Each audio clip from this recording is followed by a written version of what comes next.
Kayo po na nakaupo, subukan nyo namang tumayo.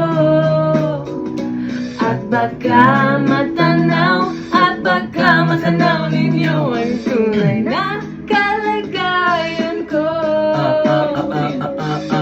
Tao po, nandyan po ba kayo sa loob ng malaking bahay at malawak na bakuran? Mataas na pader, pinapaligiran at nakapilang mga mamahaling sasakyan. Mga bantay na laging bulong ng bulong, wala namang kasal pero marami ang nakabarong. Lumakas man ang ulan ay walang butas ang bubong, mga plato at kutsara na hindi kilala ang tutong. At ang kanin ay simputi ng gatas na nasa kahon. At kahit na hindi Pasko, sa lamesa ay may ang sarap sigurong manirahan sa bahay na ganyan. Sabi pa nila ay dito mo rin matatagpuan ang tao na nagmamay-ari ng isang upuan, na pag may pagkakatao'y pinag-aagawan. Kaya naman hindi niya pinakakawalan, kung makikita ko lamang siya ay aking hahalikan.